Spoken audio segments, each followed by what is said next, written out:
Hello दोस्तों, स्वागत है आप सभी का अतुल्य आर्यस ऑनलाइन क्लासेस में। दोस्तों रीट एसएसटी की जो अपनी डेली टेस्ट सीरीज चल रही है, आज उसमें अपने भारतीय उद्योगों के विषय में बात करेंगे और देखेंगे कि भारतीय उद्योग से संबंधित किस प्रकार के प्रश्न आपको याद करने हैं, किस प्रकार से आपको इसकी तैयारी करनी है। क्योंकि हम बात करते हैं उन प्रश्नों के विषय में जो पिछली परीक्षाओं में पूछे जा चुके हैं या फिर आगे भी पूछे जा सकते हैं। दोस्तों आज अपने इस टॉपिक के अंदर कुल 35 ऑब्जेक्टिव क्वेश्चन के विषय में बात करने वाले हैं। ये जो टॉपिक है वो आपका यूनिट नंबर 8 से है।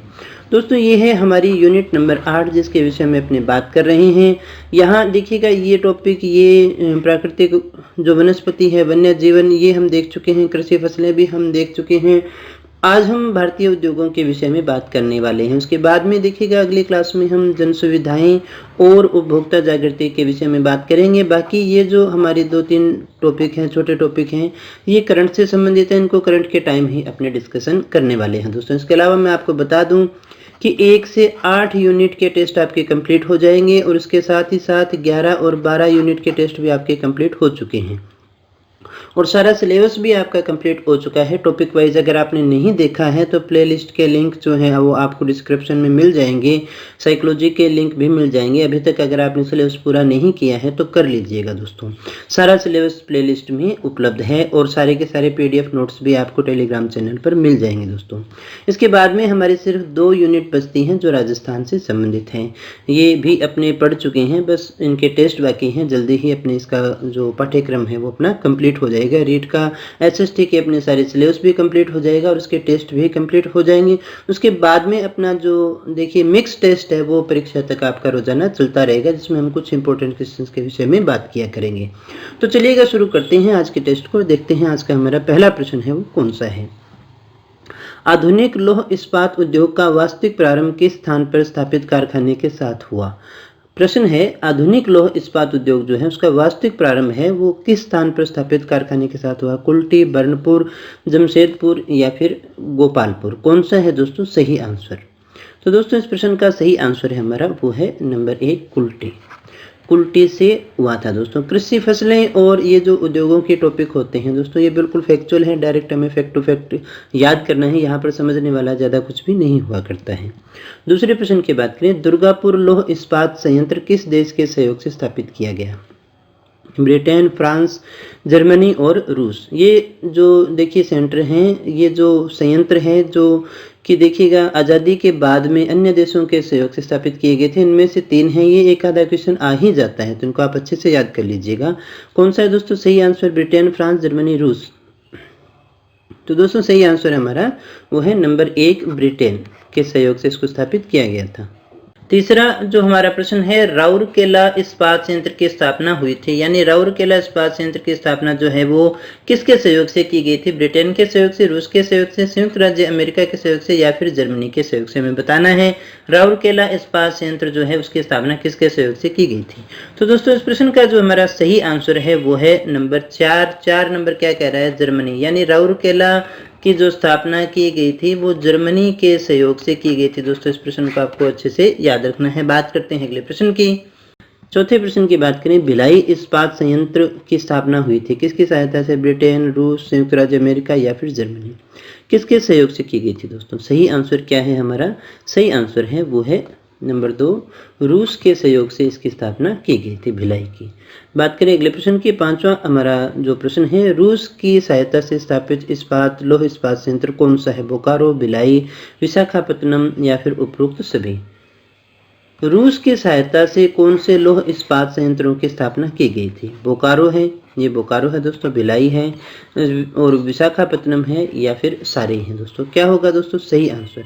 सही आंसर है हमारा वो है नंबर 4 सभी की जो स्थापना है वो रूस की सहायता से की गई थी दोस्तों। बात करें छठे प्रश्न की। भारत में इस्पात संयंत्रों का कौन सा समूह स्वतंत्रता के पश्चात बनाए गए थे। इनमें से स्वतंत्रता के बाद बनाए गए इस्पात कारखाने कौन से हैं। नंबर 1 में है जमशेदपुर, दुर्गापुर और भिलाई, फिर है भिलाई, दुर्गापुर और भद्रावती, फिर है भिलाई, दुर्गापुर और राउरकेला, कुल्टी, बर्नपुर, विशाखापत्तनम या फिर सेलम। इनमें से कौन सा जुड़ा है जो सही है और जो स्वतंत्रता के पश्चात बनाई गई थी दोस्तों। क्या है दोस्तों सही आंसर। सही आंसर है हमारा वो है नंबर 3 भिलाई, दुर्गापुर और राउरकेला जो है वो स्वतंत्रता के पश्चात बनाए गए थे। बात करते हैं दोस्तों 7वें प्रश्न की, भारत का कौन सा उद्योग बड़ी संख्या में कार्यकर्ता नियुक्त करता है, यानी जिसमें सबसे ज़्यादा मानव संसाधन कार्य कर रहा है? लौह इस्पात उद्योग, वस्त्र उद्योग, पटसन उद्योग या फिर चीनी उद्योग? कौन सा उद्योग है जिसमें सबसे ज़्यादा कार्यकर्ता नियुक्त हुआ करते हैं? क्या होगा? लौह इस्पात है, वस्त्र है, पटसन है या फिर चीनी उद्योग है? तो दोस्तों हमारा जो सही आंसर है वो है नंबर 2 वस्त्र उद्योग है। इसीलिए बात करें 8वें प्रश्न की, विभाजन के कारण भारत का कौन सा उद्योग बुरी तरह से प्रभावित हुआ था? रुई और शक्कर उद्योग, इंजीनियरिंग तथा सीमेंट उद्योग, जूट तथा रुई उद्योग या फिर कॉटन तथा लोहा उद्योग? कौन सा उद्योग था जो आज़ादी के कारण जो देखिए विभाजन हुआ था उसके कारण बुरी तरह से प्रभावित हुआ? दोस्तों क्या है सही आंसर? सही आंसर है हमारा नंबर 3 जूट, क्योंकि जूट का जो काफ़ी बड़ा उत्पादक क्षेत्र था वो हमारे बांग्लादेश में चला गया था दोस्तों। इसके अलावा कॉटन वाला भी प्रभावित हुआ था दोस्तों। तो ये है हमारा सही आंसर जूट तथा रुई उद्योग। बात करें 9वें प्रश्न की, पंजाब में कौन सा स्थान है जो होजरी उद्योग के लिए जाना जाता है? होजरी के जो कपड़े हैं वो सबसे ज़्यादा बनते हैं। गुरदासपुर है, अमृतसर है, जालंधर है, लुधियाना है? कौन सा है दोस्तों इनमें से सही आंसर? होजरी के लिए कौन सा जाना जाता है? गुरदासपुर, अमृतसर, जालंधर या फिर लुधियाना? तो दोस्तों हमारा जो सही आंसर है वो क्या होगा? सही आंसर है हमारा नंबर 4 लुधियाना। अगले प्रश्न की बात करें 10वां हमारा प्रश्न है, देश में रेशम उद्योग का सर्वाधिक स्थानीयकरण किस राज्य में हुआ है? मणिपुर में, कर्नाटक में, केरल में या फिर पश्चिम बंगाल में? रेशम उद्योग का सर्वाधिक स्थानीयकरण यानी जहाँ पर सबसे ज़्यादा फैक्ट्रियाँ लगी हैं, मणिपुर है, कर्नाटक है, केरल है या फिर पश्चिम बंगाल है? क्या है सही आंसर दोस्तों? दोस्तों हमारा जो सही आंसर है वो है नंबर 2 कर्नाटक। कर्नाटक में जो है रेशम उद्योग जो है सर्वाधिक स्थानीयकरण करने वाला है। 11वें प्रश्न की बात करें, भारत में सीमेंट उत्पादन में अग्रणी राज्य है। सीमेंट उत्पादन में अग्रणी राज्य कौन सा है? आंध्र प्रदेश है, राजस्थान है, मध्य प्रदेश है या फिर पश्चिम बंगाल है? कौन सा है सही आंसर दोस्तों? तो दोस्तों हमारा जो सही आंसर है वो है नंबर 2 राजस्थान जो है वो सीमेंट उत्पादन में अग्रणी राज्य है, क्योंकि यहाँ पर उपयुक्त दशाएं हैं, कच्चा माल यहाँ पर खूब सारा मिल जाता है दोस्तों। अगले प्रश्न की बात करें तो देखिएगा 12वां हमारा प्रश्न है, सीमेंट उद्योग की स्थापना के लिए निम्न में से किसकी उपस्थिति अधिक प्रभावी होती है? सीमेंट उद्योग अगर आपको स्थापित करना है तो किसकी उपस्थिति अधिक प्रभावी होती है? कोयला तथा जिप्सम, कोयला और लौह अयस्क, चूना पत्थर और जिप्सम या फिर चूना पत्थर और मैंगनीज? क्या होगा दोस्तों सही आंसर? हमें बताना है सीमेंट उद्योग की स्थापना के लिए किसकी उपस्थिति अधिक प्रभावी होगी।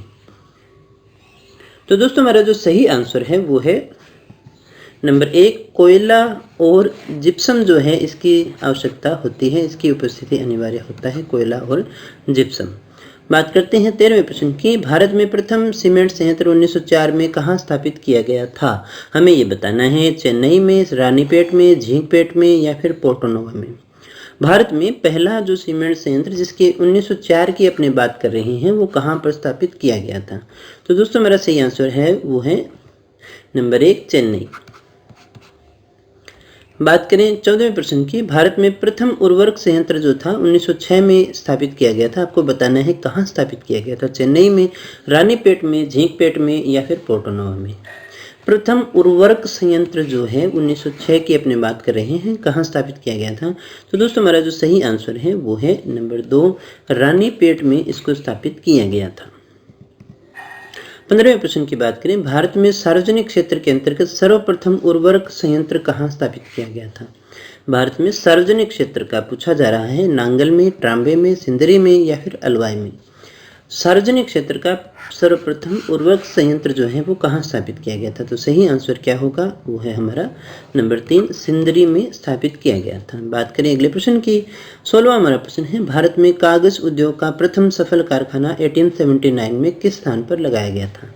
कौन से उद्योग की बात कर रहे हैं? कागज उद्योग की, और पहला सफल कारखाना पूछा जा रहा है जो है 1879 का। दोस्तों क्या होगा? ट्रंकूवर होगा, बालीगंज होगा, लखनऊ होगा या फिर सीरापुर होगा? कौन सा है दोस्तों सही आंसर? तो दोस्तों सही आंसर चेक कर लीजिएगा, वो है नंबर 3 लखनऊ। पहला जो है सफल कारखाना यहाँ स्थापित किया गया था। 17वें प्रश्न की बात करें, भारत में अधिकांश कारखाने कागज के जो हैं वो पश्चिम बंगाल में स्थित है, कारण क्या है? कच्चे माल की पर्याप्त मात्रा में उपस्थिति, कोलकाता की विशाल जनसंख्या द्वारा देश के सबसे बड़े कागज बाजार की उपलब्धता, रानीगंज और झरिया से शक्ति के साधन के रूप में कोयले की प्राप्ति, या फिर उपयुक्त सभी। क्या होगा दोस्तों सही आंसर हमारा? आई होप आपने सभी ऑप्शन अच्छे से पढ़ लिए होंगे, तो आंसर चेक कर लीजिएगा। सही आंसर हमारा वो है नंबर 4। ये सारी की सारी ही बातें जो है वो बिल्कुल सत्य हैं, सारे ही कारण माने जाते हैं। बात करें 18वें प्रश्न की, नेपानगर में किसका महत्वपूर्ण उद्योग है? कौन सा है? मशीनी औजारों का, सीमेंट का, अखबारी कागज का, या फिर चीनी उद्योग का? नेपानगर में कौन सा उद्योग है? मशीनी है, सीमेंट है, अखबारी है, या फिर चीनी है? तो दोस्तों सही आंसर है हमारा वो है नंबर 3, अखबारी कागज का जो कारखाना है वो यहाँ पर है। बात करें 19वें प्रश्न की, बरौनी निम्न में से किस उद्योग के लिए जाना जाता है? तेल शोधन के लिए, चमड़ा उद्योग के लिए, लौह इस्पात उद्योग के लिए, या फिर कागज उद्योग के लिए? बरौनी निम्न में से किस उद्योग के लिए प्रसिद्ध है? तेल शोधन के लिए, चमड़ा के लिए, लौह इस्पात के लिए, या फिर कागज उद्योग के लिए? तो क्या होगा सही आंसर?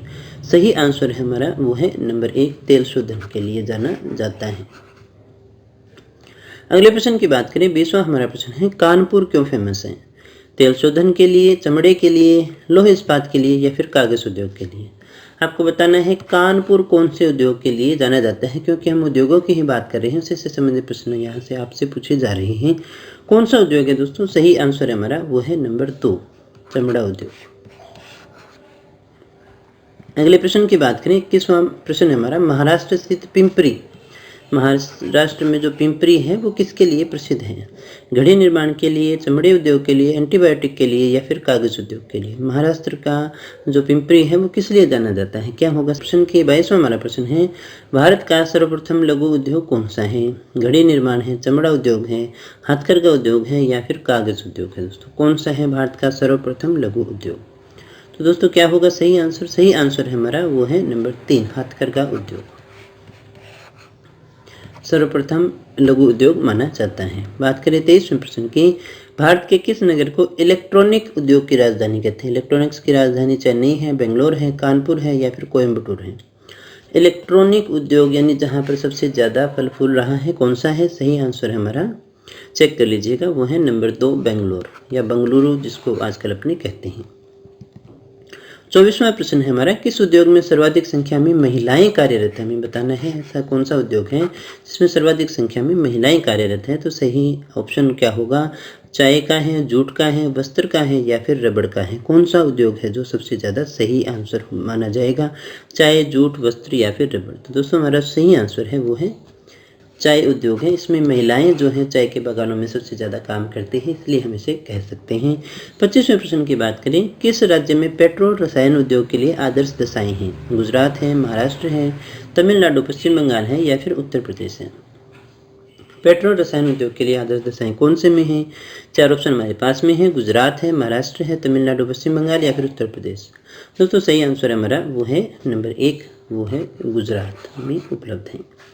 बात करें अगले प्रश्न की, 26वां हमारा प्रश्न है, भारत में तेल शोधक कारखाने बहुधा वृहद बंदरगाहों के समीप संस्थापित है क्योंकि तेल क्षेत्र अधिकतर तट के समीप स्थित हैं।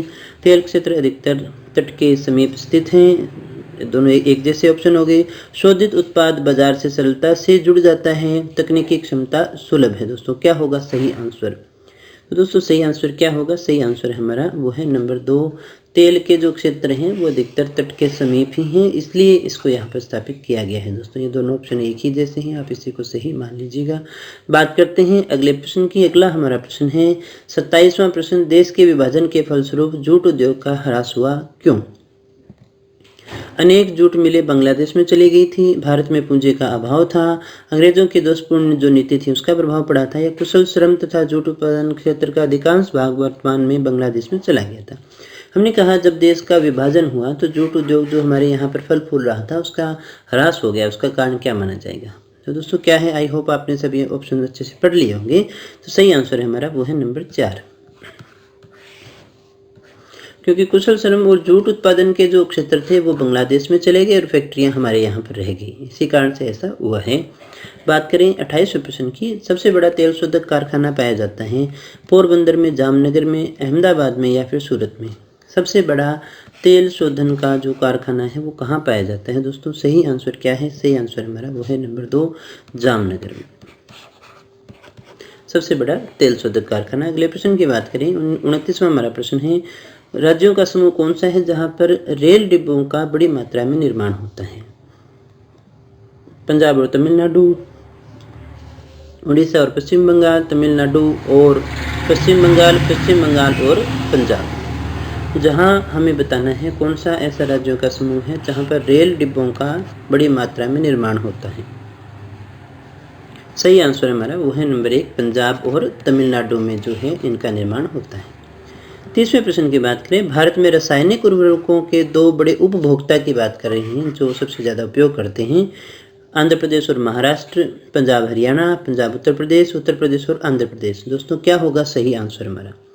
इसमें से सही आंसर क्या है हमारा? दोस्तों हमारा जो सही आंसर है वो है नंबर 2, पंजाब और हरियाणा जो है वो रासायनिक उर्वरकों के सबसे बड़े उपभोक्ता हैं।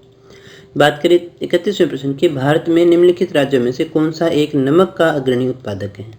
राजस्थान, गुजरात, तमिलनाडु या फिर पश्चिम बंगाल। हमें बताना है कौन सा नमक का अग्रणी उत्पादक है, नमक सबसे ज़्यादा कहाँ होता है? तो दोस्तों सही आंसर है हमारा वो है नंबर 2, गुजरात। अगले प्रश्न की बात करें, 32वां हमारा प्रश्न है, शुगर फैक्ट्रियों की अधिकतम संख्या कहाँ है? राजस्थान में, गुजरात में, उत्तर प्रदेश में या फिर पश्चिमी बंगाल में। शुगर फैक्ट्री सबसे ज़्यादा कहाँ है दोस्तों? जाहिर सी बात है जहाँ गन्ने होंगे। अगर आपने पिछले क्लास ढंग से देखी होगी, उसको याद किया होगा तो आपका ये आंसर भी सही होगा। 3 नंबर कहाँ है? यूपी में है दोस्तों। अगले प्रश्न की बात करें, 33वां हमारा प्रश्न है, बिहार में डालमिया नगर क्यों फेमस है? रेशम के लिए, सीमेंट के लिए, चमड़े के लिए या फिर जूट के लिए? बिहार का कौन सा नगर डालमिया नगर की अपनी बात कर रहे हैं, वो किस लिए जाना जाता है?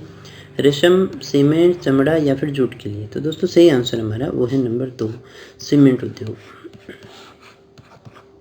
अगले प्रश्न की बात करें, 34वां हमारा प्रश्न है, भारत में ब्रिटिश शासन के दौरान निम्न उद्योगों में से कौन सा सर्वप्रथम स्थापित हुआ था? सूती वस्त्र और पटसन उद्योग और लौह इस्पात उद्योग, पटसन उद्योग और लौह इस्पात उद्योग, पटसन उद्योग तथा रसायन उद्योग। देखिए आपको बताना है इनमें से कौन सा सर्वप्रथम स्थापित किया गया था। कौन सा है दोस्तों? सूती वस्त्र और पटसन व लौह इस्पात उद्योग, पटसन उद्योग और रसायन उद्योग। दोस्तों कौन सा है सही आंसर? सही आंसर हमारा वो है नंबर 1, सूती वस्त्र उद्योग और पटसन उद्योग जो है वो सबसे पहले स्थापित किए गए थे। दोस्तों बात करें अगले प्रश्न की, 35वां प्रश्न जो आज का हमारा लास्ट क्वेश्चन है, दक्षिण भारत का मैनचेस्टर कौन सा है दोस्तों? कौन सा है? कोयम्बटूर है, मदुरई है, बेंगलुरु है या फिर चेन्नई है? दक्षिण भारत का मैनचेस्टर हम किसे कहेंगे दोस्तों? तो दोस्तों हमारा जो सही आंसर है वो है नंबर 1, कोयम्बटूर है। कोयम्बटूर को हम क्या कहते हैं? दक्षिण भारत का मैनचेस्टर। दक्षिण भारत का मैनचेस्टर किसे कहा जाता है? कोयम्बटूर को। तो दोस्तों ये थे आज के हमारे प्रश्न जो संबंधित थे भारतीय उद्योगों से। कल हम बात करेंगे जन सुविधाएं और उपभोक्ता जागृति से जुड़े हुए कुछ प्रश्नों के विषय में। बड़ा छोटा सा टॉपिक है, कल ये टॉपिक भी अपना कंप्लीट हो जाएगा। दोस्तों अगर आपको वीडियो अच्छा लगा हो तो इसे लाइक कर देना, शेयर कर देना। पहली बार आए हो चैनल पर तो सब्सक्राइब जरूर कर लेना, क्योंकि इस तरह के क्वालिटी एजुकेशन वीडियो आपको यहाँ पर मिलते रहते हैं। दोस्तों PDF और अदर इन्फॉर्मेशन के लिए आप हमारे टेलीग्राम चैनल को ज्वाइन कर सकते हैं या फिर हमारी ऑफिशियल वेबसाइट atulyars.in को लॉगिन कर सकते हैं, जहां पर आपको सभी प्रकार की PDF जो है वो मिल जाएगी। तो दोस्तों मिलते हैं कल के टेस्ट में कुछ और नए प्रश्नों के साथ, कुछ और नई जानकारी के साथ। तब तक बने रहिए हमारे साथ। Thank you very much.